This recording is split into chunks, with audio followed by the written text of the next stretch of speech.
Football is the people's game, and its wealth, sustainability and support are all underpinned by the mass gatherings of spectators. Without the fans, the game cannot exist, and even in this digital age, the value proposition of football is its broad global appeal, making it attractive to investors, benefactors, the media, sponsors, and advertisers. So when something disrupts the routine of the world's most popular sport, the impact goes way beyond supporters being disorientated. The coronavirus, or COVID-19, has stopped football in its tracks, jeopardising the ecosystem that feeds thousands of clubs, players, and peripheral businesses. Now, the disruption may be temporary, but as well as domestic league and cup programmes and continental club competitions, the enforced suspension and ongoing uncertainty has forced the postponement of the European Championship and possibly also the Olympic Games. And the longer-term health of some football clubs could also be compromised. And it's not just a question of clubs not finishing their season, because football as an industry provides income for many people not necessarily working within the game.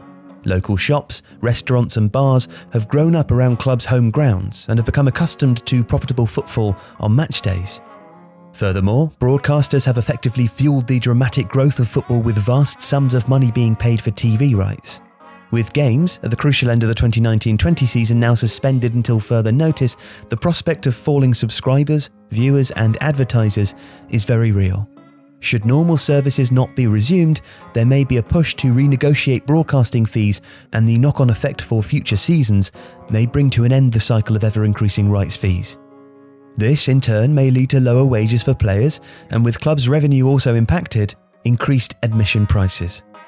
The virus, which has already triggered high volatility in the financial markets, could be the catalyst for a transformational period for the game. So, will the loss of match days for a couple of months seriously damage top-level football? Well, La Liga has suggested that the disruption will cost around €700 million, while in Italy predictions range from €700 million to €1 billion. The Bundesliga could lose around €800 million, and in England, some clubs have suggested that the virus could cost them, individually, as much as £40 million. Of course, at the top, many Premier League clubs were in profit in 2018-19, and their revenue streams are diverse and robust. But if club owners run into difficulties, as some have in the past, then the financial stability of some clubs will be questioned, especially if owners don't inject cash into a struggling business model. Moreover, with the coronavirus originating in China, where economic growth is now slowing, the longer-term outlook is cloudy, given that there is a sizable Chinese presence among club owners. Now, the average wage-to-income ratio in the Premier League is just over 50%, which means that they are not paying out everything that they earn. However, the Football League is different, with many clubs paying wages that exceed their revenues. This makes them highly vulnerable in the event of a cash flow problem. And although it's not out of the question that broadcasters may seek an adjustment to their deals, the most direct impacts on many clubs will be the drying up of matchday revenues. It should be remembered, though, that the season ticket sales are high at many clubs, therefore income has already been received from fans. Manchester United, for example, have 52,000 season ticket holders, while Arsenal have 45,000. Lower down, a club like Nottingham Forest sells around 20,000 season tickets, which is 70% plus of their average crowd. Further down than that, in League Two, Plymouth sold 2,300 for 2019-20, which represents about 20% of the club's average crowd. The figures vary greatly across the spectrum, but it's clear that matchday income for smaller clubs represents a larger share of overall income than it does for Premier League clubs. It can amount to more than 30% for a League Two club, while higher up the food chain, the percentage for a club that has recently been in the Premier League and is therefore boosted by parachute payments could be below 20%. In the Premier League, the average for the so-called Big Six is around 17%. Now, Manchester United has the highest income from matchday, more than £100 million, while Arsenal has the biggest reliance on their matchday revenues among the group, with their £96 million accounting for 25% of their overall total in 2018-19.